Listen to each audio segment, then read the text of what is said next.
وعلیکم السلام ورحمۃ اللہ وبرکاتہ۔ الحمدللہ الحمدللہ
ومن يطع الله ورسوله فقد رشد واهتدى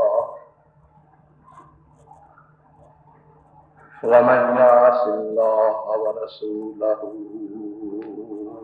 فقد ضل وغوى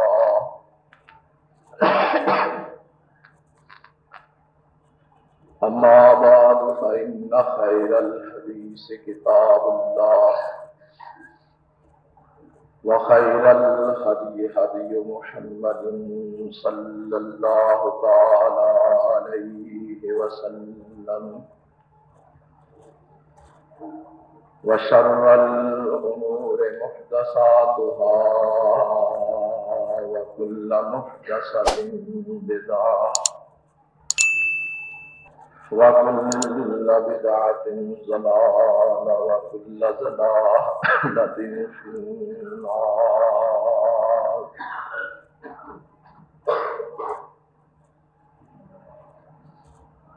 اللهم صل على محمد وعلى آل محمد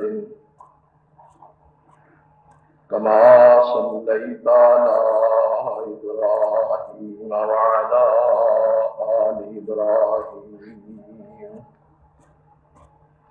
إنك حميد مجيد. اللهم بارك على محمد وعلى آل محمد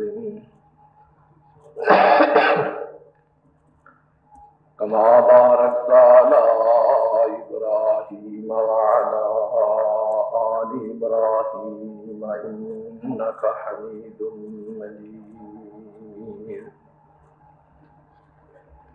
رب اشرح لي صدري ويسر لي أمري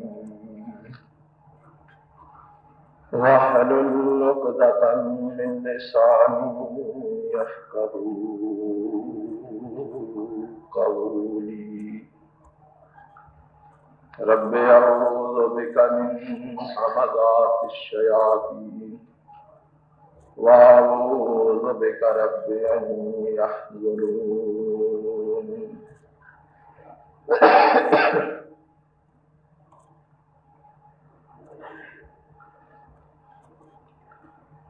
رب اشرح لي صدري ويسر لي أمري واحلل عقدة من لساني يفقهوا قولي رب أعوذ بك من همزات الشياطين وأعوذ بك رب أن يحضرون اللهم انفعنا بما علمتنا وعلمنا ما ينفعنا وزدنا علما سبحانك لا علم لنا إلا ما علمتنا إنك أنت العليم الحكيم أما بعد فأعوذ بالله السميع العليم من الشيطان الرجيم بسم الله الرحمن الرحيم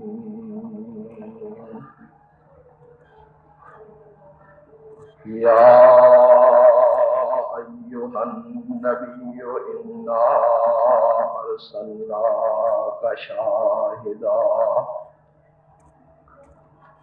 إنا أرسلناك شاهدا ومبشرا ونذيرا وداعيا إلى الله بإذنه وسراجا منيرا صدق الله مولانا العظيم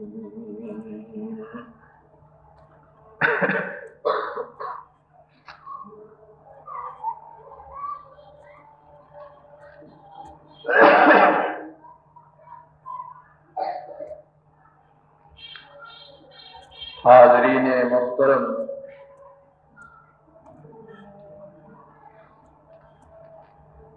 گزشتہ دو خطبات میں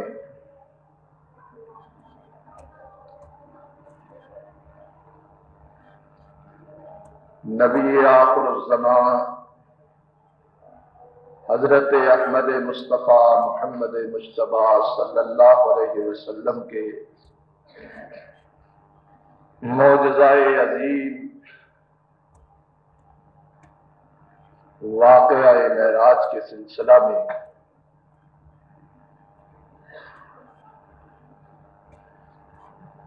کچھ گفتگو ہوئی تھی۔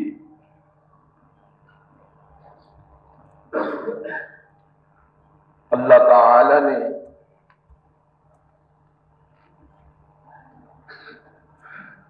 اپنی آیات بینات کا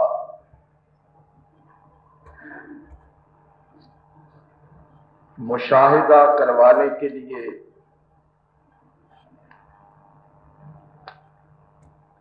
اپنے حبیب صلی اللہ علیہ وسلم کو ایک ہی رات میں مختلف مراحل سے گزارتے ہوئے مکہ سے چلا کر مسجد اقصی، وہاں سے پھر آسمان دنیا، پھر ساتوں آسمانوں کی سیر، پھر سدرہ تک لے جا کر پھر جنت اور جہنم کے اندر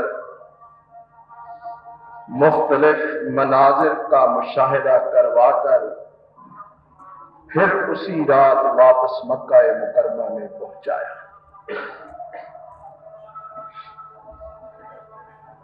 یہ سفر جہاں اللہ نے اپنے رسول کی عظمت کو اجاگر کرنے کے لیے کروایا، اپنے حبیب کے معجزات میں سے ایک عظیم معجزے کا اس کے ذریعے اضافہ کیا، اپنے حبیب کی عظمتوں، رفعتوں اور بلندیوں کو اللہ نے نہ صرف کہ زمین کی مخلوق بلکہ آسمان کی مخلوق پر بھی اللہ نے واضح کیا۔ وہاں اس کے ساتھ ساتھ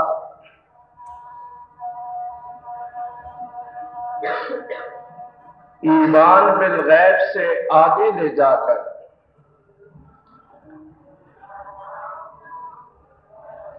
براہ راست مشاہدہ کروا کر اس حقیقت کو واضح کیا کہ ہم نے اپنے حبیب کو شاہد حقیقی بنایا ہے۔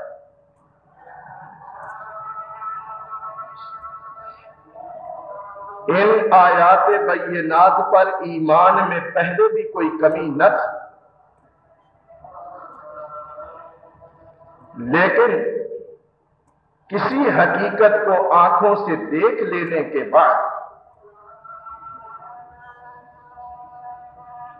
اطمینان اور طمانینت کہیں زیادہ پہلے سے بڑھ جاتی ہے۔ حضرت ابراہیم نے عرض کی تھی نا کہ رب آرنی کیف تحیی الموتى، اے میرے اللہ مجھے دکھا تو مردوں کو کس طرح زندہ کرتا۔ رب آرنی کیف تحیی الموتى، اللہ مجھے دکھا تو مردوں کو کیسے زندہ کرتا ہے۔ آواز آئی اولم تؤمن، میرے خلیل کیا تو ایمان نہیں رکھتا کہ میں مردوں کو زندہ کر سکتا ہوں؟ عرض کی بار الہ ولکن لیطمئن قلبی، بلا ولکن لیطمئن قلبی، میرے اللہ کیوں نہیں، میں تو بن دیکھے بھی ایمان رکھتا، لیکن دیکھ کر میرا دل اور زیادہ مطمئن ہو جائے گا۔ اب جس ایمان بالغیب کو نبی پاک نے انسانیت سے منوایا، اللہ نے ان تمام چیزوں کا مشاہدہ جناب محمد الرسول اللہ کو کروایا۔ مشاہدہ کروا کے کہا محبوب اب آپ بھی ایمان لائیں، اب آپ کا ایمان بھی اور مستحکم ہو، اور آپ علی رؤوس الاشہاد علی عین الیقین لوگوں کو بتلائیں کہ جو میں تم سے منواتا ہوں محض عقیدت کی بنا پر نہیں منواتا، میں اسے آنکھوں سے دیکھ کے آیا۔ لیکن ایک بات، اللہ نے ایمان بالغیب کی تمام کیفیات کو دکھلایا، لیکن سب سے پہلے ایمان بالغیب کی جو شرط اول ہے آمنا باللہ، اللہ نے اس پہلی شرط کا مشاہدہ نہ حضور کو کروایا اور نہ ہی اللہ کم الحاکمین نے علی رؤوس الاشہاد اس حقیقت کو منوایا، کیونکہ اللہ تعالیٰ فرماتے ہیں میں ہر چیز تمہیں دکھلا کر منوانا چاہتا ہوں، لیکن اپنی ذات کو بن دیکھے منوانا چاہتا ہوں۔ ایمان لانا ہے تو بن دیکھے ایمان لاؤ، میری ذات پر اگر مجھے دیکھ کر ایمان لائے تو ایمان لانے کا لطف کیا آیا۔ اس لیے اللہ نے اپنی ذات کو ان تمام مشاہدات سے ماورا اور مستثنا کرا دیا۔ اب یہ آیات بینات مشاہدے کی زندگی میں حبیب کبریا علیہ السلام نے ان کو کھلی اور حقیقت پر مبنی آنکھوں کے ساتھ دیکھا۔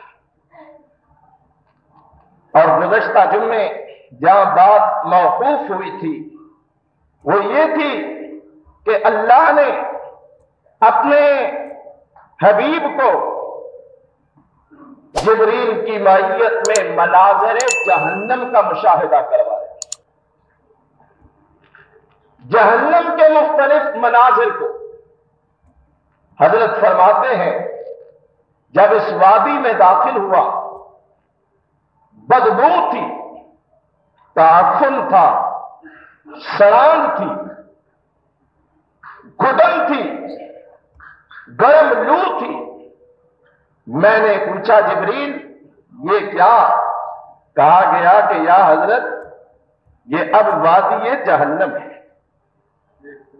اللہ احکم الحاکمین ہم سب کو نار جہنم سے اور جہنم کی تلخیوں اور جہنم کے عذابوں سے محفوظ رکھے۔ اللہ کے حبیب صلی اللہ علیہ وسلم نے خود بھی جہنم کی آگ اور عذاب سے پناہ مانگی اور اپنی امت کو بھی پناہ مانگنے کا حکم دیا۔ فرمایا جو شخص اس کے بعد 7 بار یہ وظیفہ پڑھتا ہے اللہم اجرنی من النار، اجرنی من اللہم اجرنی،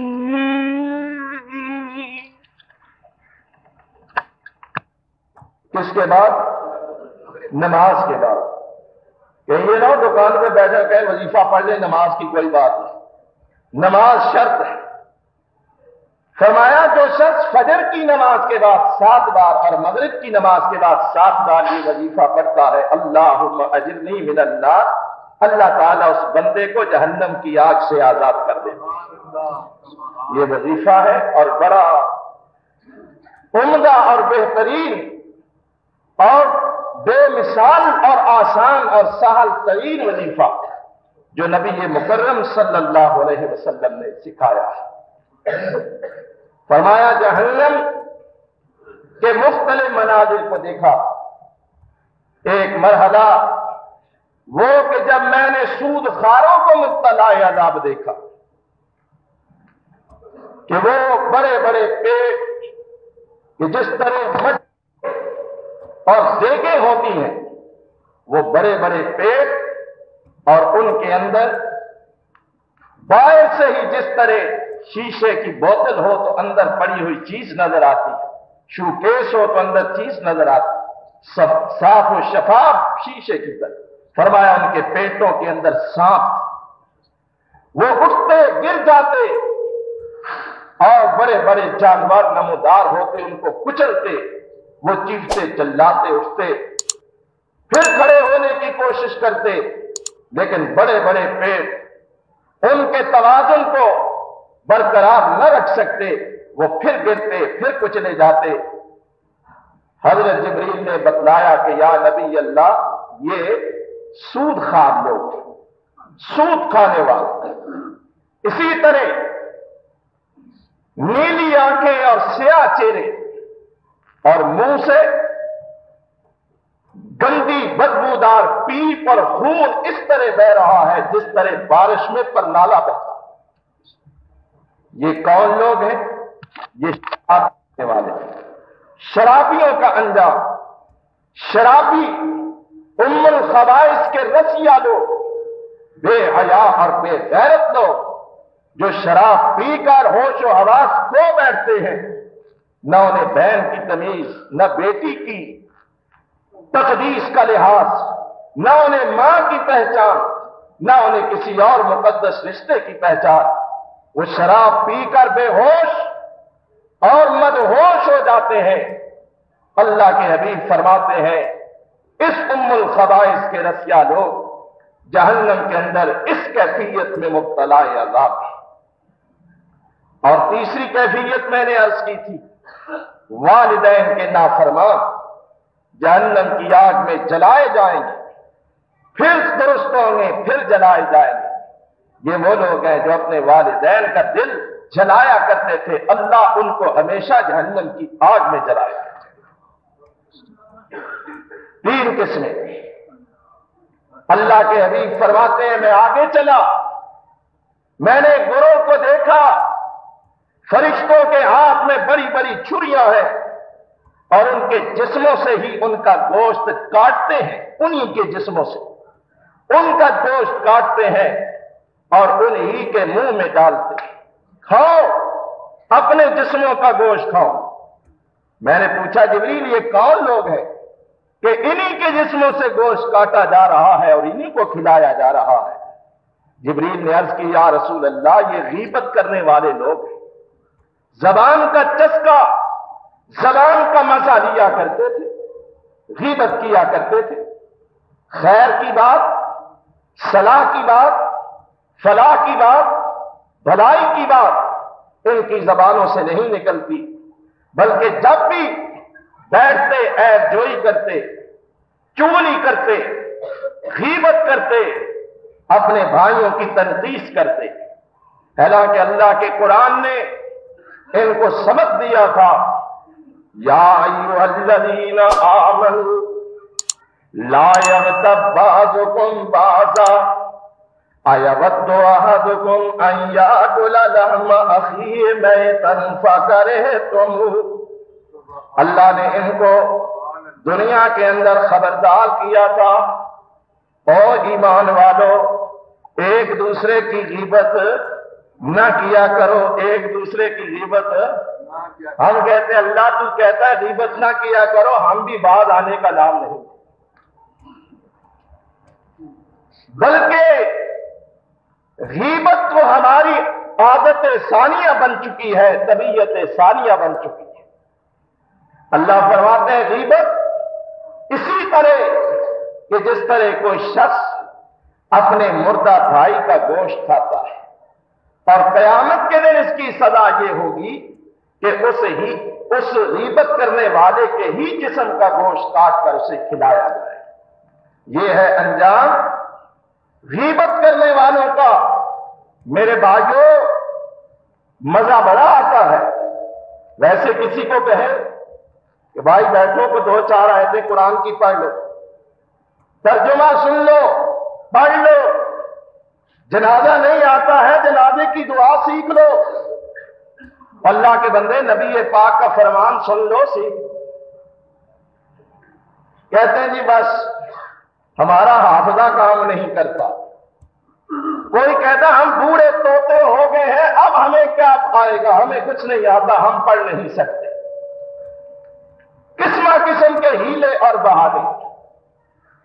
کسی کو کہو بھائی بیٹھ، تو کہے گا جی میرا بس وضو نہیں ٹھہرتا، لیکن غیبت ہو تو اس کا وضو پھر ایسا ٹھہرے گا کہ جتنا مرضی ہے اس کا وضو پکا کر لو، فولاد سے بھی پکا ہو۔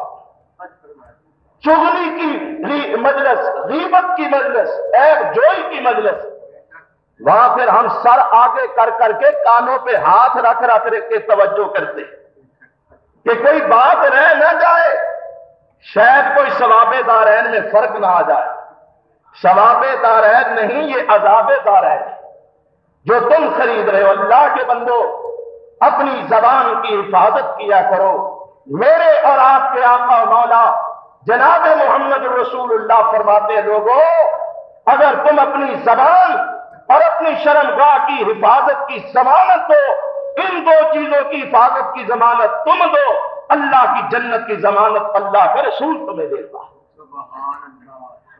زبان کو کنٹرول رکھو، زبان کی حفاظت کرو۔ لیکن ہم اپنی بچیاں ہیں، لیکن ہماری اس گندی اور غلیظ زبان سے کسی بھائی کی بچیوں کی عصمت محفوظ نہیں ہے۔ عیب جوئی سے ہم باز نہیں آتے، بہتان ترازی ہم کرتے ہیں اور معصوم اور پاک دامن لوگوں پر تہمتیں ہم باندھتے ہیں، پھر بھی کہتے ہیں ہم بڑے متقی اور پرہیزگار ہیں۔ میرے بھائیوں اللہ کا واسطہ ہے، مسلمان کہلانا آسان ہے، مسلمان بننا مشکل ہے۔ خدا سے ڈر جاؤ، اپنی کبھی اور اپنی گندی اور غلط عادتوں کی اصلاح کرو اور اپنے آپ کو اللہ کی رضا کا طلبگار بنا کے پکے سچے مسلمان۔ حبیب خدا علیہ السلام فرماتے ہیں میں جبریل کے ساتھ آگے گیا، میں نے دیکھا کچھ انسان ایسے ہیں کہ وہ اونٹوں کی طرح انسان ہیں، لیکن اللہ نے ان کی جسموں کی حیت کھیت کو بگاڑ کر اونٹوں کی طرح ان کو بنا دیا ہے۔ وہ جہنم کے درختوں پر منہ مار رہے ہیں، جہنم کے پتھر کھا رہے ہیں، جہنم کے انگارے کھلائے جا رہے ہیں ان کو، اور ان کے منہ میں غلیظ بدبودار گوشت ڈالا جاتا ہے۔ جو ہی کھاتے ہیں وہ غلیظ اور بدبودار گوشت پاخانہ بن کے باہر نکل جاتا ہے۔ پھر وہی ان کو کھلایا جاتا ہے، کھاؤ، آگ، پتھر، انگارے اور یہ غلاظت اور بدبودار نجاست آج تمہارا کھانا ہے، یہ کھاؤ۔ میں نے پوچھا جبریل یہ کون لوگ ہیں؟ جبریل نے بتایا اے اللہ کے حبیب یہ وہ بدبخت ہیں کہ جو دنیا میں یتیموں کا مال کھایا کرتے ہیں۔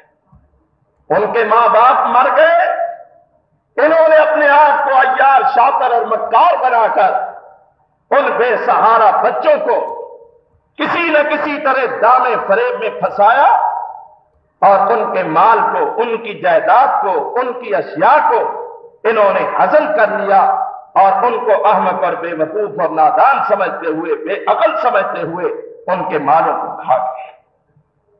حالانکہ اللہ کے قرآن نے آواز لگائی تھی کہ او یتیموں کا مال کھانے والوں، یاد رکھو یہ مال تمہیں بڑا مہنگا پڑے گا۔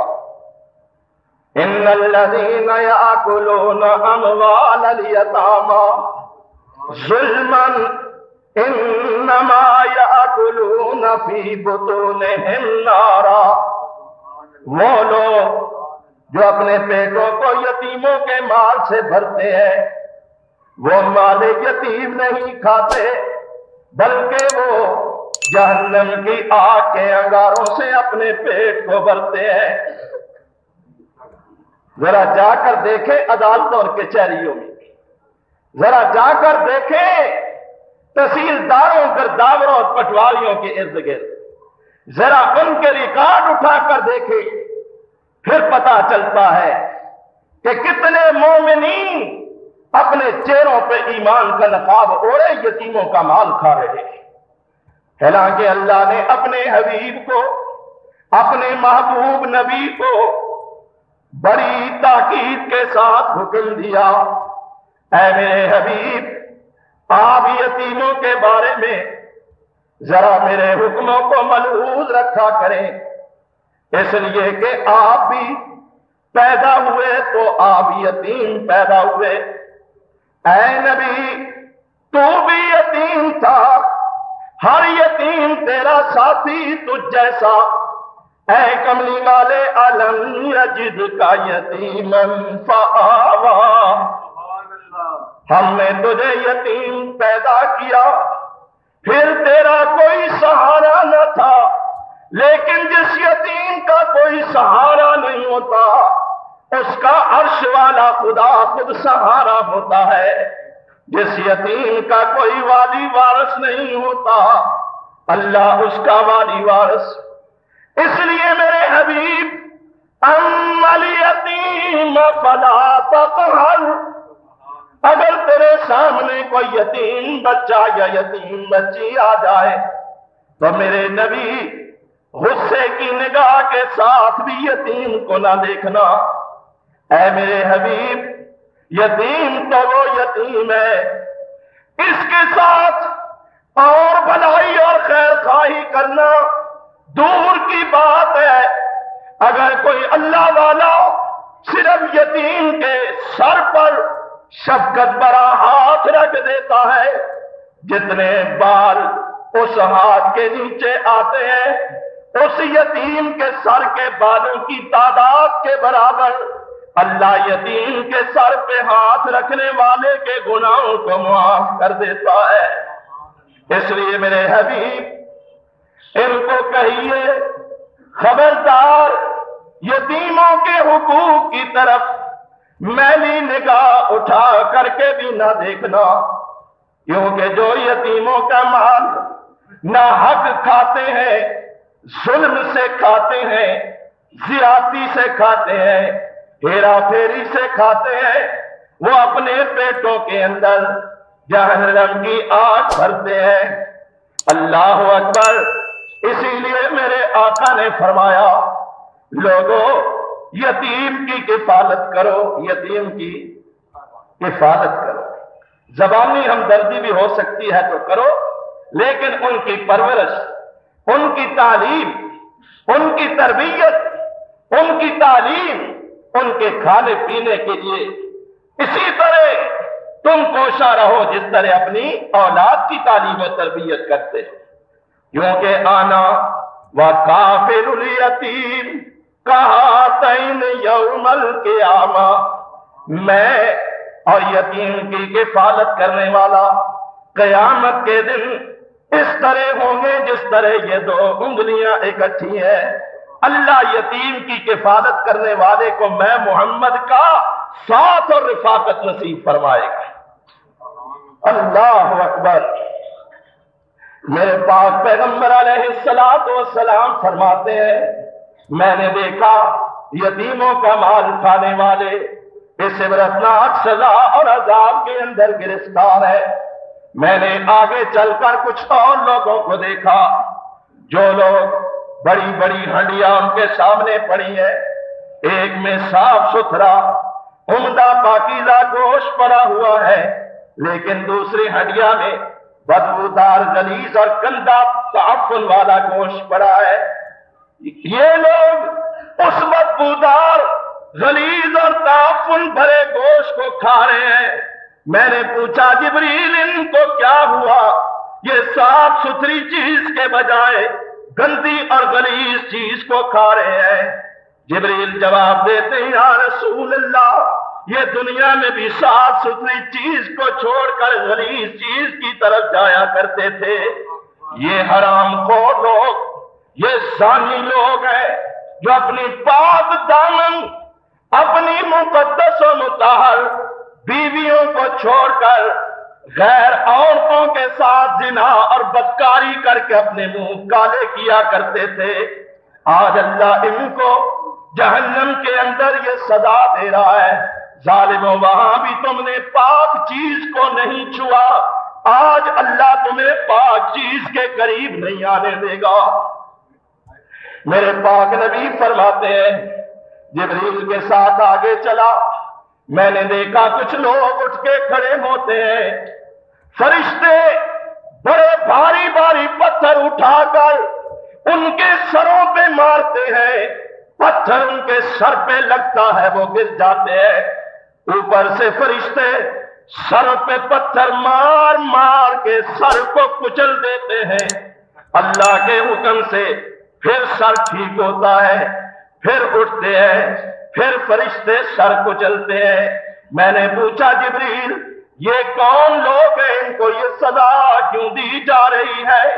جبریل امین نے وضاحت کی یا نبی اللہ، یہ وہ لوگ جو دنیا کے اندر نماز کے وقت کوتاہی کیا کرتے تھے، نماز کے وقت ان کے سر بھاری ہو جایا کرتے تھے، یہ بے نماز لوگوں کی جماعت اور گروہ آج ان کے سروں کو کچلا جا رہا ہے کہ دنیا کے اندر تمہارا یہ سر عرش والے خدا کے سامنے جھکا نہیں کرتا تھا، آج اس سر کو جہنم کے پتھروں سے کچل کر سزا دی جا رہی ہے۔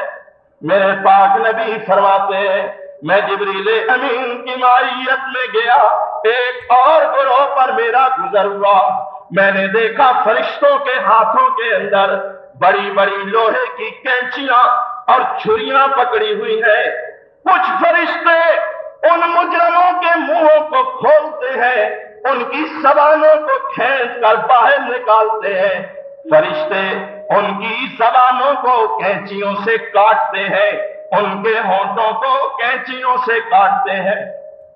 میں نے پوچھا جبریل ان کو یہ سزا کیوں دی جا رہی ہے؟ ان کے ہونٹوں اور ان کی زبانوں کو کیوں کاٹا جا رہا ہے؟ سید الملائکہ جبریل امین وضاحت کرتے ہیں یا نبی اللہ، یہ وہ لوگ ہیں جو اپنی زبان درازیوں کی وجہ سے لوگوں کے اندر فتنہ پھیلایا کرتے تھے، یہ فسادی ملا ہے، یہ فتنہ پرور واعظ ہے جو دنیا کے اندر لوگوں کو اپنے جبہ اور دستار کے شہر میں مسحور کر کے لڑایا کرتے تھے۔ یہ ان مولویوں کا حال، علماء سو کا حال، جو بڑی لچھے دار باتیں، قرآن حدیث والی بات کوئی نہیں، ادھر سے کوئی ٹوٹکا اٹھایا، ادھر سے کوئی فلمی گانا لیا، اس کی تھوڑی سی کوئی مرمت کی اور اس کو اپنے انداز میں شروع کر دیا۔ ظالم اتنے ظالم، اللہ کے پاک نبی کو کبھی معشوق بنا دیتے تھے، یا رسول اللہ ہم عاشق ہیں، ہم عاشق ہیں تو آپ پھر معشوق ہیں۔ کبھی نبی کو معشوق بنا دیتے تھے، کبھی نبی کو رانجھن،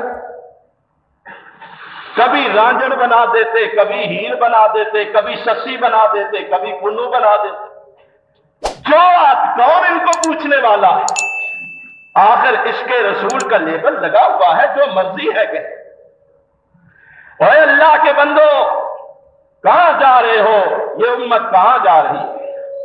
جو آج سچی بات کہے، آج صحیح بات کہے، فوراً کہہ دیتے ہیں بس جی واہ پی، لیکن خدا کے لیے چھوڑیے اس بات کو، لیکن ٹھنڈے دل اور سنجیدگی سے اور خدا کے بخشے ہوئے عقل اور شعور سے غور کیجئے کہ آج مسلمان اسلام کے دشمن بنے ہوئے ہیں، اور کیا ہو رہا ہے؟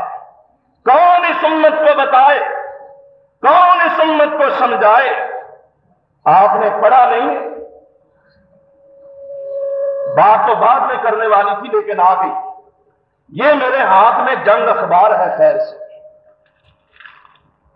27 جنوری کا لکھا ہے جی، جعلی پیر نے سونا بنانے کے لالچ میں آنے والے کو قتل کر دیا، اور پیر صاحب اس سے پہلے 3 قتل اور بھی کر چکے۔ جعلی پیر، اخبار کی سرخی ہے جعلی پیر، سمجھ آ رہی ہے نہیں؟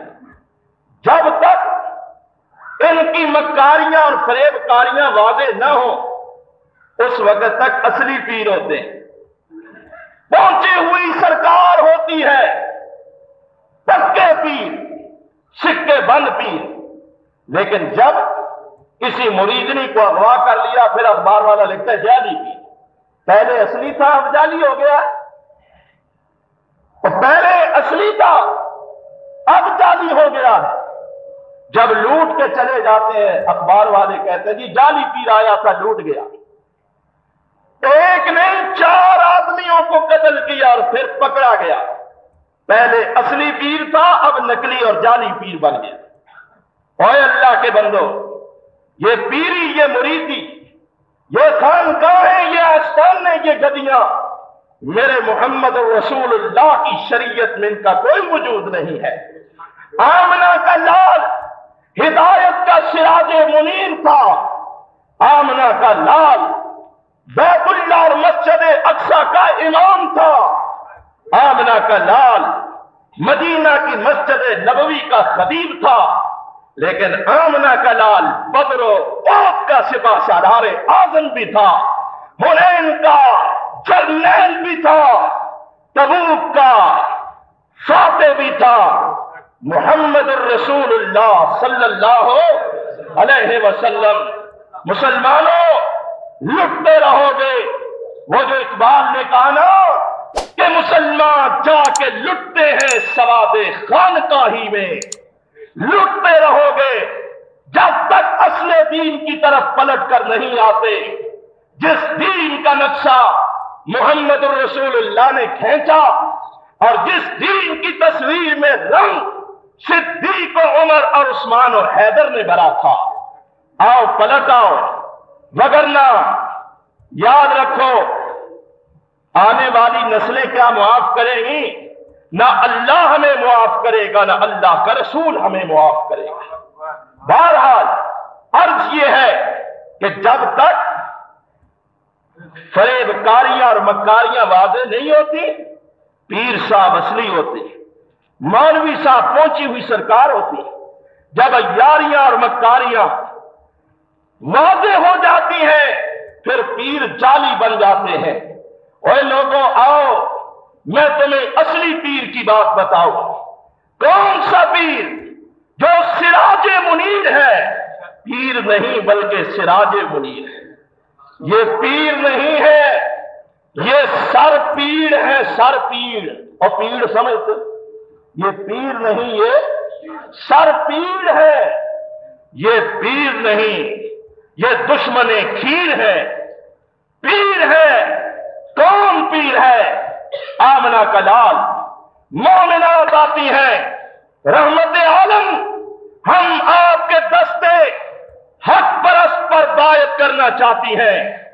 آمنہ کے لال نے فرمایا پردہ لگا دو، پردہ لگا دو اور تو پیچھے ہو جاؤ، خبردار پردے کے پیچھے رہو.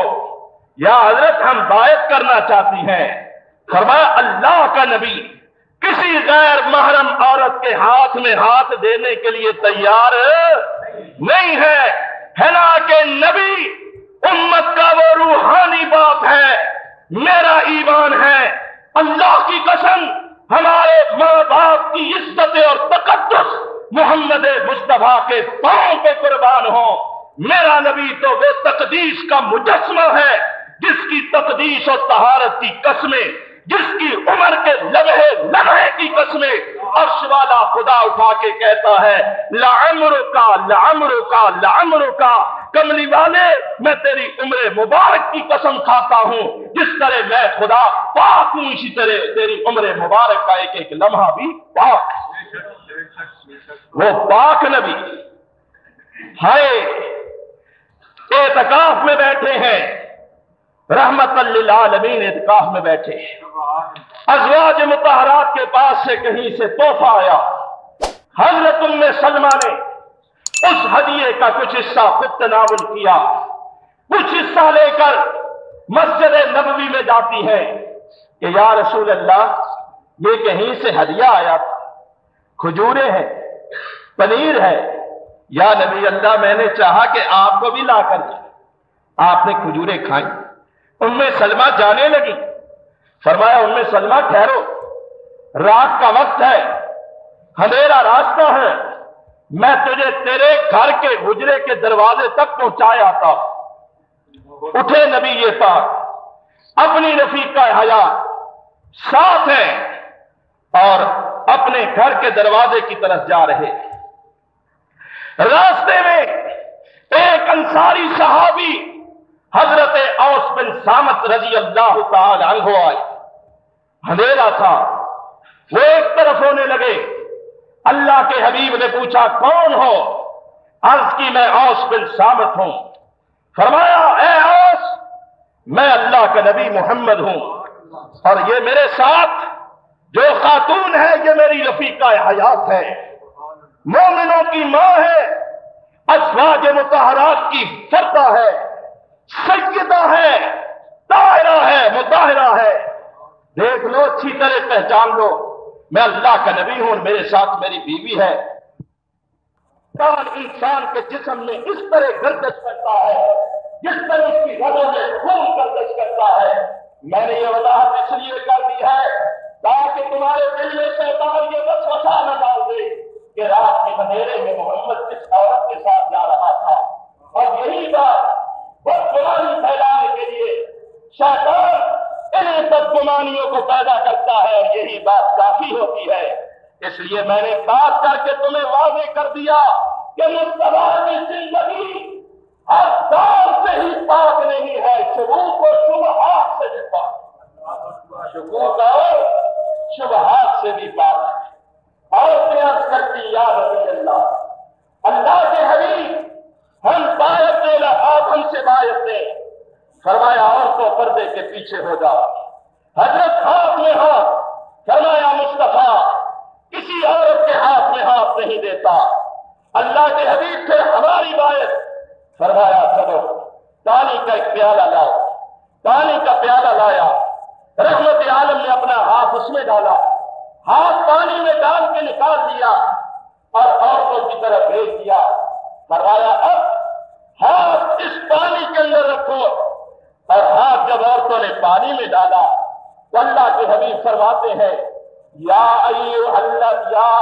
النبی اذا جاءك المؤمنات يبايعنك على ان لا يشركن بالله شيئا.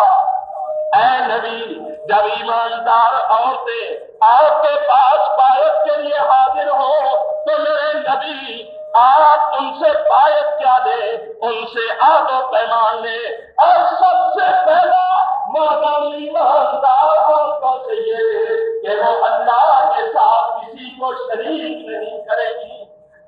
سب سے پہلی بات یہ ہے بایعت.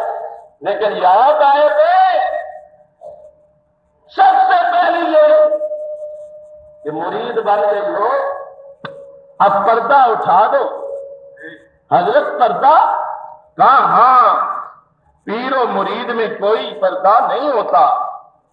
یہ حقیقت اور مجاز کی منزلیں ہیں. حضرت یہ تو شریعت میں حرام ہے. کہا یہی تو نادانی ہے تمہاری. شریعت اور چیز ہے، طریقت اور چیز ہے، تصوف کی گتھیاں اور ہیں. اٹھا دو پردہ. یہاں چہرہ نہ دیکھا تو قیامت کے دن شفاعت کیسے کروں گا، پہچانوں گا کیسے؟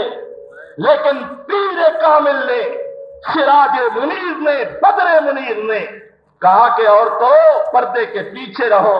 رحمت عالم صلی اللہ علیہ وآلہ وسلم کسی غیر محرم کا چہرہ نہیں دیکھنا چاہتا. اللہ اکبر.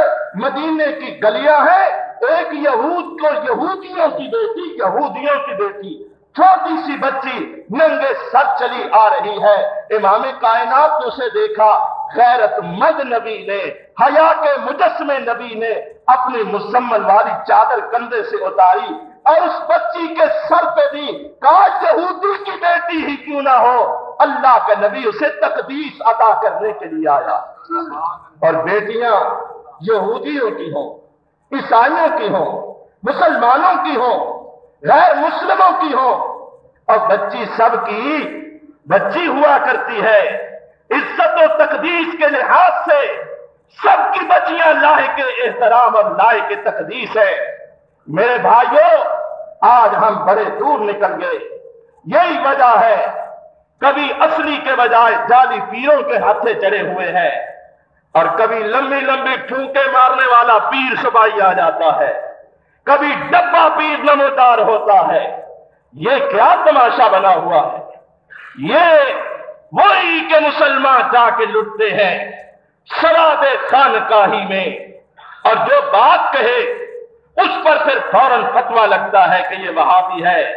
عرض یہ کرنا چاہتا ہوں کہ ہماری عافیت، ہماری سلامتی کا راز، ہماری عصمت رفتہ کی بحالی کا راز اس اصل اسلام کی طرف لوٹنے میں ہے کہ جس اصل اسلام میں سوائے اللہ کی کتاب کے اور سوائے رحمت للعالمین کے ارشادات کے اور کسی چیز کا تصور نہیں ہے. اور یہی وجہ ہے ہم لگے ہوئے نا، ہم یہ کہتے ہیں کہ ہم یہاں سے نعرہ لگائیں، اور کہتے ہیں زور سے نعرہ لگاؤ، سارے زور سے نعرہ لگاؤ. کشمیر نعروں سے فتح ہوگا، فلسطین نعروں سے فتح ہوگا، مسجد اقصی نعروں سے فتح ہوگا، ایریٹریا نعروں سے فتح ہوگا، فلپائن نعروں سے فتح ہوگا، سربیائن کے مظالم سے بوسنیا کے مظلوم مسلمانوں کو نعروں سے نجات ملے گی، ایریٹریا سے فتح ہوگا. مسلمانوں کی عزت اور مسلمانوں کی عزت کا حصول نعروں میں ہے. حالانکہ یہ بات غلط ہے، نعروں میں نہیں ہے، عمل سمیم میں ہے، اصل اسلام کو اپنانے میں ہے.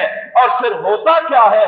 ہوتا یہ ہے کہ ہم ایک دوسرے پر کفر کے فتوے داغتے ہیں، اور ہم شاید اس 10-12 کروڑ کی آبادی میں کوئی مسلمان نہیں. کیوں جی؟ فلاں کے نزدیک فلاں کافر، فلاں کے نزدیک فلاں کافر، فلاں کے نزدیک فلاں کافر. سب مولویوں سے فتویٰ لیتے چلے جائیں، ہر کوئی دوسرے کو کافر قرار دیتا جائے گا. علماء کے ان فتووں کو جمع کر لیں، 12 کروڑ کے 12 کروڑ مسلمان پھر آپ کو جمع کی صورت میں کافر ہی نظر آئے. مسلمان اس کام میں لگے ہوئے ہیں، کون ان کو سمجھائے؟ مسلمان اس کام میں لگے ہوئے. اللہ کے حضور اللہ کی بارگاہ میں سر بسجود ہونے کے بجائے، اللہ کی شریعت کو اپنانے کے بجائے، اللہ کے دین کو سینے سے لگانے کے بجائے ہم لوگ اور تماشوں کے اندر لگے ہوئے ہیں، اور نتیجہ یہ ہے کہ مسلمانوں کو اغیار لوٹ رہے ہیں، مسلمانوں کو اغیار لوٹ رہے ہیں۔ کل میرے ایک عزیز بھائی نے، بچے نے مجھے یہ تکبیر رسالہ دیا ہے۔ اس تکبیر رسالے میں ایک بڑی متحقق سروے رپورٹ ہے کہ کراچی میں، صرف کراچی میں عیسائیوں کے 150 مشنری ادارے کام کر رہے ہیں، جن کا کام مسلمانوں کو عیسائی بنانا ہے۔ اور اس نے کافی تصویریں بھی دی، فلاں لڑکی مسلمان تھی، وہ عیسائی ہوئی اور فلاں عیسائی سے اس نے نکاح کر لیا، فلاں لڑکا مسلمان تھا، وہ عیسائی بنا اور اس نے فلاں عیسائی لڑکی سے نکاح کر لیا، فلاں جگہ پورے پتے ہے، ایڈریس وغیرہ دے کر، یعنی بڑے تحقیق کے ساتھ اس نے ثابت کیا ہے کہ سینکڑوں نہیں، ہزاروں مسلمانوں کو عیسائی مشنری ادارے جو ہے وہ مسلمانوں کو عیسائی بنا چکے ہیں۔ اور یہ نئی بات نہیں ہے، صرف یہ ہے کہ ہمارے ذہن کو تھوڑا سا جھٹکا لگا ہے، چوکا لگا ہے، ہمیں اس طرف بھی توجہ دلائی گئی، حالانکہ ہمارے پورے ملک میں الحمدللہ یہاں اس مجمع عظیم میں پڑھے لکھے لوگ ہیں، ایجوکیشن اور تعلیم سے تعلق رکھنے والے بے شمار لوگ ہیں، وہ جانتے ہیں کہ پورے ملک میں عیسائیوں نے اپنے مشنری تعلیمی اداروں کا جال بچھا رکھا ہے، اور جتنے مسلمانوں کے کھاتے پیتے بچے ہیں وہ اپنی ٹائیوں پہ، اپنے پھندوں پہ، اپنے گلوں پر، اپنے کوٹوں پر صلیب کا نشان لگا کر ان عیسائی اور مسیحی اداروں تعلیم حاصل کرنے کے لیے جاتی ہے۔ یہ سینٹ میری اور پتہ نہیں کیا کچھ ان کے نام، یہ 20 ادارے راول پنڈی میں، اسلام آباد میں، لاہور میں، کراچی میں، حتیٰ کہ پہاڑوں کی چوٹیوں پر، کاغان و ناران میں، گلگت میں، چترال میں، پاڑا چنار میں، ان لوگوں نے اپنے کام کو بڑے منظم طریقے کے ساتھ پھیلایا ہوا ہے۔ سندھ میں 100 سے زیادہ قادیانی اسٹیٹس موجود ہے، میر پور خاص، تھرپارکر، کنری، اور یہ پورا علاقہ قادیانیوں کے اسٹیٹس میں تبدیل ہو چکا ہے۔ ہزاروں مسلمانوں کو انہوں نے احمدی اور قادیانی اور ختم نبوت کا منکر بنایا ہوا۔ ہندو جس تعداد میں موجود ہے وہ ایک خاصی فکر انگیز تعداد ہے، لیکن دن بدن وہ مسلمانوں کو ہندو بنا کر مندروں کی طرف لے جا رہے ہیں۔ نتیجہ مسجدیں ویران ہے، اور اگر کوئی آ بھی جاتا ہے تو شعلہ بیان خطیب کہتا ہے اور ہاتھ اٹھا کے کہو وہاں بھی کافر ہے، دوسرا کہتا ہاتھ اٹھا کے کہو شیعہ کافر ہے، تیسرا کہتا دیوبندی کافر ہے، چوتھا کہتا بریلوی کافر۔ انہوں نے کفر کی مشینیں چلائی ہوئی ہیں اور وہ مسلمانوں کو عیسائی، قادیانی اور ہندو بنا رہے ہیں، اور بڑے آرام سے، بڑے منظم طریقے کے ساتھ وہ اپنے کام کو سر انجام دے رہے ہیں۔ اور یہ قوم باقی جو بچی ہے، کوئی پیر سبائی کے چکر میں ہے، کوئی ڈبہ پیر کے چکر میں ہے، کوئی جعلی پیر کے چکر میں، اور کوئی ڈورے سن کے مست ہونے والے ہیں۔ اصل دین کہاں گیا؟ جو لگتا ہے کہ وہ سرزمین حجاز میں سوئے ہوئے نفوس قدسیہ کے ساتھ وہ دین وہیں دفن ہو چکا ہے۔ آج اس دین اور اس ملت کا کوئی بھی ہمیں پاسبان محافظ اور نگہبان نظر نہیں آتا۔ میرے بھائیوں، میں اپنے دل کے درد سے اپنی درد بھری آواز اور التجا کو آپ کے دلوں میں اتارنا چاہتا ہوں کہ اللہ کا واسطہ ہے، فرقہ بندیوں کے ان جالوں کو پکڑ کر نظر آتش کر دو، اور اصل کھڑے خالص اسلام کو قبول کر کے اس قرون اولا کے اسلام کو کہ جو آمنہ کے لال نے اس کائنات میں پیش کر کے اس کائنات کے انسانوں کے مقدر کو بدلا تھا، آج ضرورت ہے اس دین کو اپنانے کی۔ میں عرض یہ کر رہا تھا، ہم وہ لوگ ہیں جن پر اللہ اور اس کے رسول کی طرف سے بہت بڑی ذمہ داری عائد ہوتی ہے، اس منبر و محراب کے اوپر اپنے تسلط کو اجاگر کرنے والے، یہاں پر اپنی اہمیت کو جتلانے والے، اس منبر و محراب کے وارث اگر اپنی ذمہ داریاں صحیح طریق سے ادا کریں گے تو اللہ نے ان کو وارث انبیاء کہا ہے، رسول اللہ نے ان کے منصب اور ان کے مقام کو بلند تر کیا ہے۔ لیکن اگر یہ اپنے منصب اور مقام کے تقاضوں کو ملحوظ رکھنے کے بجائے اللہ کے دین کو اصلاح کے بجائے فساد کے لیے استعمال کریں گے تو یاد رکھو پھر حال وہی ہوگا جس کا مشاہدہ اللہ نے اپنے حبیب کریم کو شب اسرا میں کروا دیا تھا کہ نبی اپنی امت کے علماء سو کو دیکھیے، فتنہ پرور واعظوں کو دیکھیے کہ جن کی زبانیں اور جن کے لب جہنم کے اندر کاٹے جا رہے ہیں، یہ اس وقت بڑی ترزاری کے ساتھ، بڑی تیزی کے ساتھ، بڑی چرب زبانی کے ساتھ اور بڑے سر کو ہلا کر لوگوں کو مست کرتے تھے، اس طرح کے جیسے بانسری بجانے والا بانسری بجاتا ہے اور صاحب مست ہوتا ہے۔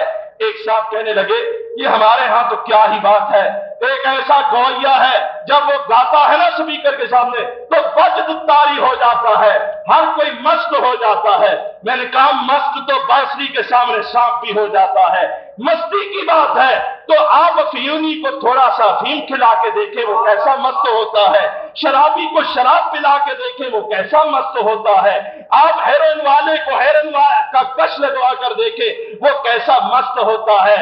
اور مست ہونے کی ضرورت نہیں، جوش میں آنے کی ضرورت نہیں، مسلمانوں ہوش میں آنے کی ضرورت ہے۔ سنجیدگی اور متانت کے ساتھ مسلمان بن جاؤ، اسلام کو اپنے سینے سے لگا کے ان ذمہ داریوں کو پورا کرو جو اللہ اور اس کے رسول نے عائد کی۔ رحمت عالم صلی اللہ تعالی علیہ وسلم فرماتے ہیں میں نے علماء سو اور فتنہ پرور باعثوں کا انجام دیکھا، آگے چلے میں نے دیکھا کچھ عورتیں ہیں جن کو آگ کا لباس پہنایا گیا ہے، عورتیں آگ کا لباس پہنایا گیا ہے، فرشتے ان پر آگ کے کوڑے برسا رہے ہیں، وہ روتی ہیں تو آوازیں اس طرح نکلتی ہیں جیسے کتوں کی آوازیں ہوتی، عورتیں ہیں لباس آگ کا پہنا ہوا ہے، فرشتے آگ کے کوڑے ان پر برسا رہے ہیں، چیختی ہیں تو آوازیں اس طرح نکلتی ہیں جیسے کتوں کی آوازیں ہوتی ہیں۔ میں نے کہا جبریل یہ بڑا بھیانک منظر، یہ عورتیں ان کا کیا جرم ہے، کیا قصور ہے؟ جبریل نے عرض کی یا رسول اللہ صلی اللہ تعالی علیہ وسلم ان کے 3 جرم تھے۔ ایک تو یہ کہ یہ میتوں پر بین ڈالا کرتی تھی، نوحہ خوانی کیا کرتی تھی، حالانکہ بین ڈالنے سے اللہ اور اس کے رسول نے منع کیا ہے، نوحہ خوانی کو اللہ کے حبیب نے منع کیا ہے کہ خبردار کوئی مر جائے اس صبر اور ثبات کے ساتھ اس دکھ کو برداشت کرو، آنکھوں سے آنسو بہتے ہیں یہ رحمت خداوندی کی علامت ہے، لیکن زباں پر جزا سزا نہ ہو، زباں پر اگر کوئی لفظ ہو بھی تو دکھ اور تکلیف کے وقت تو کیا ہو، الذین اذا اصابتهم مصیبہ قالوا انا للہ وانا الیہ راجعون اولئک علیہم صلوات من ربہم ورحمہ۔ فرمایا اللہ والوں کی شان یہ جب انہیں دکھ تکلیف اور مصیبت آئے، ان کے بچے ان کے ہاتھوں میں فوت ہو جائے، ان کی بچیاں کھیلتی ہنستی بچیاں میتوں میں بدل جائے، ان کے والدین کا سایہ شفقت ان کے سروں سے اٹھ جائے، کوئی دکھ کوئی تکلیف کوئی پریشانی کوئی مصیبت کوئی آزمائش ان پر آئے تو ان کی زبانوں پر یہی لفظ ہوتے ہیں انا للہ وانا الیہ راجعون۔ اللہ جو کچھ تو نے لیا یہ ہمارا نہیں بلکہ تیرا ہی مال تھا، اللہ تو نے اس کو اپنے پاس بلا لیا۔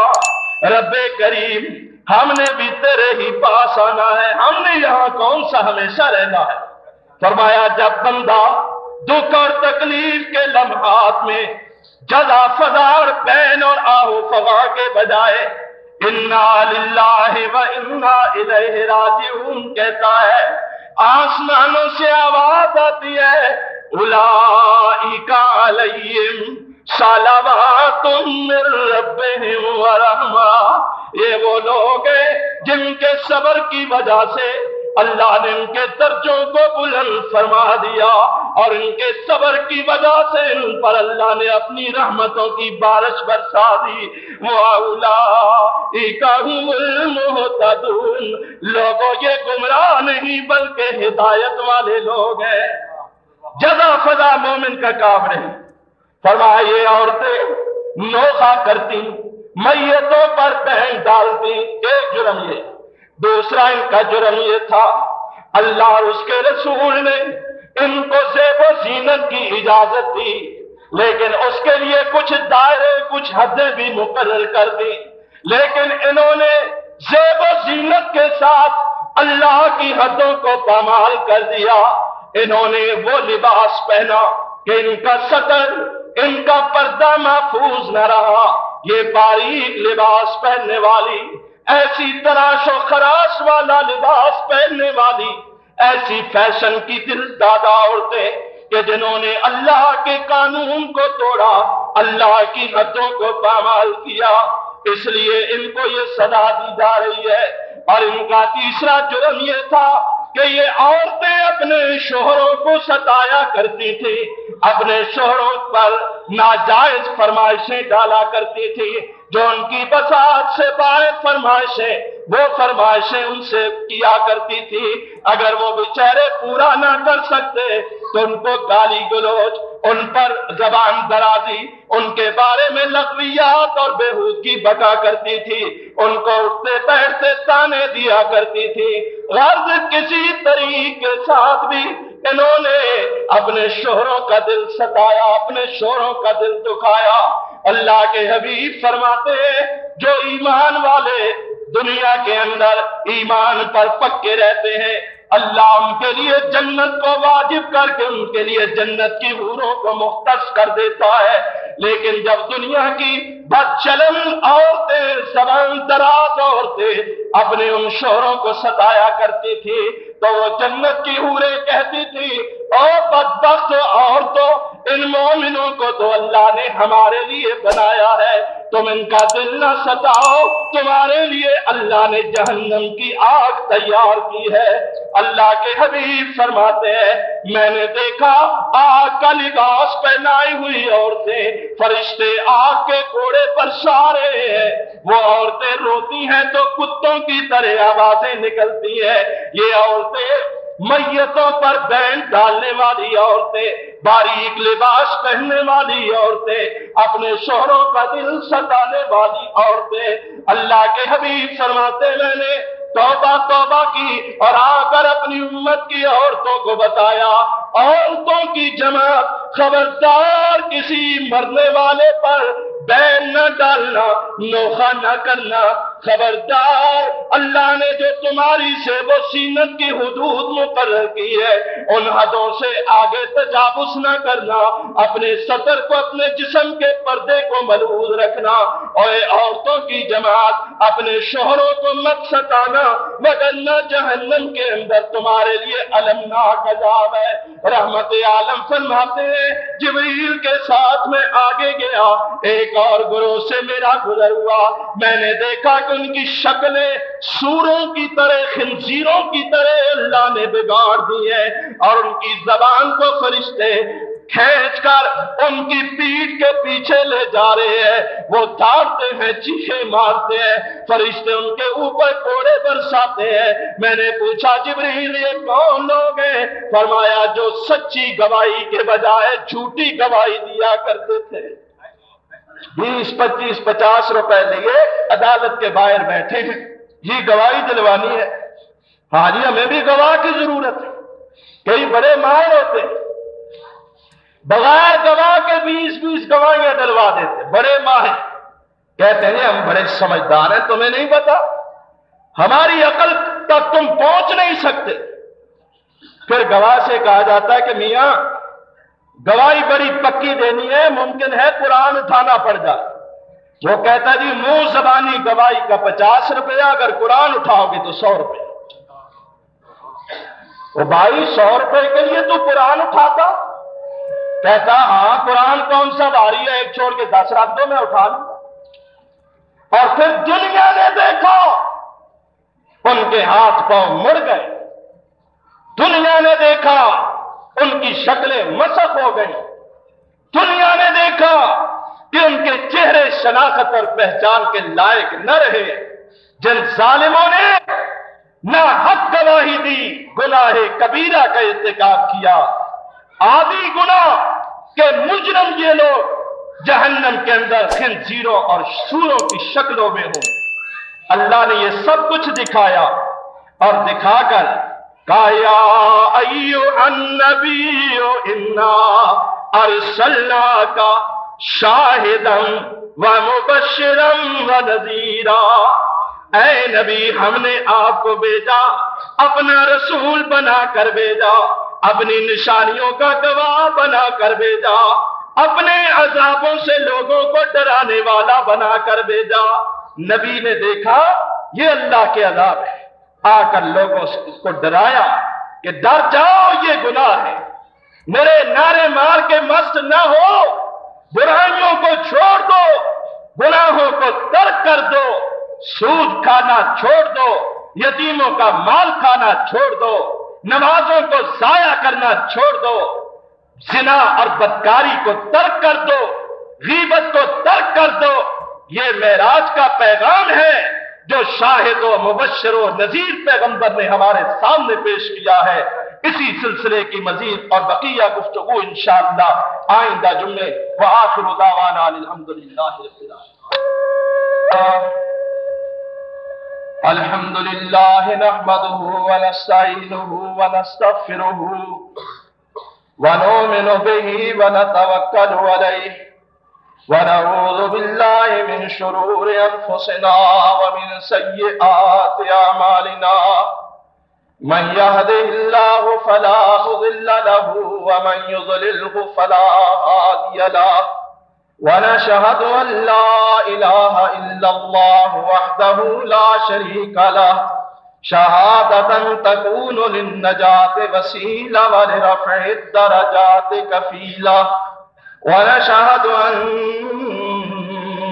محمدا عبده ورسوله صلى الله تعالى عليه وآله وسلم، أرسله الله تعالى بالحق بشيرا ونذيرا وداعيا إلى الله بإذنه وسراجا منيرا، ومن يطع الله ورسوله فقد رشد واهتدى، ومن يعص الله ورسوله فقد ضل وغوى، أما بعد فإن خير الحديث كتاب الله، وخير الهدي هدي محمد صلى الله عليه وسلم، وشر الأمور محدثاتها، وكل محدثة بدعة، وكل بدعة ضلالة، وكل ضلالة في النار۔ کسی بھائی نے مسئلہ دریافت کیا ہے کہ اگر کوئی کسی کو قرض دیتا ہے ریال یا ڈالر کی صورت میں، پھر کچھ وقت کے بعد 2 یا 3 سال کے بعد وہ اس قرض کی واپسی کا معاہدہ ہوتا ہے، تو اب اس کی واپسی کس صورت میں ہوگی؟ کیونکہ روپے یا کرنسی کی قیمت بڑھتی رہتی ہے یا کم بھی ہوتی رہتی ہے، جس طرح ڈالر، پاؤنڈ، درہم، ریال وغیرہ کی قیمت ہمارے روپے کے مقابلے میں بڑھتی جا رہی ہے، اور روپے کی قیمت ہماری اقتصادی منصوبہ بندوں کی منصوبہ بندی کرنے والوں کی مہربانیوں سے دن بدن ڈاؤن ہوتی جا رہی ہے، اسی وجہ سے مہنگائی کا سیلاب آتا جا رہا ہے۔ بہرحال جس سکے میں آپ کسی کو قرض دیتے ہیں یا جو شخص جس سکے میں قرض لیتا، اسی سکے کے مطابق اس قرض کی ادائیگی بھی کی جانی چاہیے۔ سیدھی سی بات، اگر آپ نے ڈالر کی صورت میں کسی کو قرض دیا ہے تو ڈالر، اگر پاؤنڈ کی صورت میں تو اس صورت میں واپسی کے پابند ہیں، اگر روپے کی صورت میں تو اسی صورت میں آپ واپسی کے پابند بھی ہیں۔ یہ ایک شرعی قاعدہ ہے کہ جنس کے بدلے جنس ہوتی ہے، اس جنس کو اسی جنس کی طرح تبادلہ کیا جاتا ہے۔ اگر اس جنس میں آپ اس کو واپس نہ لوٹا سکیں، اسی کرنسی کی صورت میں واپس نہ لوٹا سکیں، تو پھر آپ دوسری جس کرنسی میں دینا چاہیں گے، اس کرنسی کے جس کی بنا پر آپ کا لین دین ہوا تھا، اس کے حساب سے آپ موجودہ جو رائج الوقت سکے کی قیمت ہے اس کا حساب لگا کر آپ قیمت ادا کرنے کے پابند ہیں۔ ایک دوسری بات یہ ہے کہ اللہ احکم الحاکمین نے اسی لیے حکم دیا ہے اور رسول اللہ صلی اللہ علیہ وسلم نے اس کی وضاحت کی کہ ایماندارو، جب بھی تم قرض کو لین دین کی صورت میں اختیار کرو اور اس میں جو شرائط مدت کا تعین ہے یا قسطوں کی صورت میں آپ نے واپس کرنا ہے، جو بھی شرائط آپ لین دین کے وقت طے کرتے ہیں، شرعی قاعدہ یہ ہے کہ آپ اس پورے معاہدے کو ضبط تحریر میں لائیں۔ اس میں کوئی شرم نہیں، اعتبار اپنی جگہ، لیکن شریعت کا یہ قاعدہ ہے، حکم ہے، قانون ہے، اور پھر اس کو تحریر کرنے کے بعد اس پر گواہوں کو بھی گواہ بنا کر ان کے دستخط کرا لیے جائیں، کم از کم 2 مرد گواہ، اگر 2 مرد میسر نہیں، 1 مرد اور 2 عورتیں اس پر گواہ بنائی جائیں، اور پھر اس معاہدے میں جو شرائط آپ نے طے کی ہیں، بشرطے کہ ان شرائط میں کسی شرعی قاعدے کی خلاف ورزی نہ ہوتی۔ مثال کے طور پہ لین دین کا یا قرض کا معاہدہ ہے اور اس میں ایک شرط سود والی کوئی رکھ دیتا تو یہ غلط ہے، خلاف شرع اس میں کوئی شرط نہ ہو۔ باقی آپ اپنے بامی اعتماد کے مطابق جس طرح لین دین شرعی تقاضوں اصولوں کے مطابق جن شرائط کے تحت کرتے ہیں ان کو لکھنا چاہیے۔ یہاں تک اللہ نے کہا اگر کوئی لکھنے والا لکھنا نہیں جانتا تو اسے تلاش کرو جو لکھنا جانتا ہے، اس سے لکھواؤ، اور لکھنے کو جس کو کہا جائے اور جو لکھنا جانتا ہو اسے بھی اللہ نے کہا کہ اگر تجھے بامی معاہدہ لکھنے کے لیے کہا جائے تو اے لکھنا جاننے والوں تم انکار مت کیا کرو۔ تو گویا یہ وہ بنیادی چیزیں ہیں جن کو ملحوظ رکھنا چاہیے۔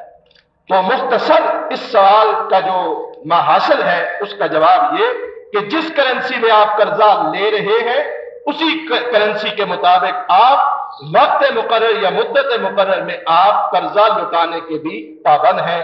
یہ الگ بات ہے کہ دوسری کرنسی اس کے مقابلے میں کتنی بڑھتی ہے اور کتنی کم ہوتی ہے۔ ایک اہم سوال شعبان اور شب رات اور شب قدر کے بارے میں ہے، لیکن یہ کچھ تفصیل طلب ہے اور ویسے کچھ دن بھی ابھی باقی ہے نا، اور حلوہ 15 شعبان کو ہوتا ہے نا، تو اس لیے اگلا جمعہ انشاءاللہ آئے گا، اگلے جمعے انشاءاللہ میں اس سلسلے میں تفصیل سے عرض کروں گا کہ شعبان کے فضائل و اعمال یا ان کی شرعی حیثیت کیا ہے، اور اس سلسلے میں مسلمان جو کچھ بھی کرتے ہیں یا ہم جو کچھ کرتے ہیں یا ہمارے بھائی جو کچھ کرتے ہیں وہ شرعی تقاضوں اور اصولوں کے کہاں تک مطابق ہے اور کہاں تک منافی ہے۔ انشاءاللہ اس سوال کا جواب آئندہ جمعے۔ اللہ کا الحاکمین سے دعا کیا کریں اللہ ہمیں فتنوں سے محفوظ رکھے، اللہ ہمیں صحیح دین کی سمجھ عطا فرمائے، اللہ ہمیں برائیوں سے بچنے کی اور نیکی کے کام کرنے کی توفیق عطا فرمائے۔ اما بعد فقد قال اللہ تبارک و تعالی فی شان حبیبہ ان اللہ وملائکتہ یصلون علی النبی یا ایھا الذین آمنوا صلوا علیہ وسلموا تسلیما اللہم صل علی محمد وعلی آل محمد کما صلیت علی ابراہیم وعلی آل ابراہیم انک حمید مجید اللہم بارک علی محمد وعلی آل محمد کما بارکت علی ابراہیم وعلی آل ابراہیم انک حمید مجید اللہم اید الاسلام والمسلمین اللہم اعز الاسلام والمسلمین اللہم انصر الاسلام والمسلمین اللہم انصر من نصر دین محمد صلی اللہ علیہ وسلم واجعلنا منہم واخذل من خذل وعارض وصرف عن دین محمد صلی اللہ علیہ وسلم ولا تجعلنا منہم اللہم انت ولینا فی الدنیا والآخرہ توفنا مسلمین والحقنا بالصالحین اللہم حبب الینا الایمان وزینہ فی قلوبنا وکرر الینا الکفر والفسوق والعصیان واجعلنا من الراشدین برحمتک یا ارحم الراحمین اللہم انا نسألک الجنة الفردوس ونعوذ بک من عذاب جہنم ونعوذ بک من فتنة الدنیا وفتنة القبر وعذاب الآخرہ اللہم انت الغنی ونحن الفقراء اغننا بفضلک عمن سواک اغننا بفضلک عمن سواک اغننا بفضلک عمن سواک اللہم انا نسألک الہدى والتقى والعفاف والغنى واعف عنا واغفر لنا وارحمنا انت مولانا فانصرنا على القوم الكافرين رب اغفر وارحم وانت خير الراحمين سبحان ربك رب العزة عما يصفون وسلام على المرسلين والحمد لله رب العالمين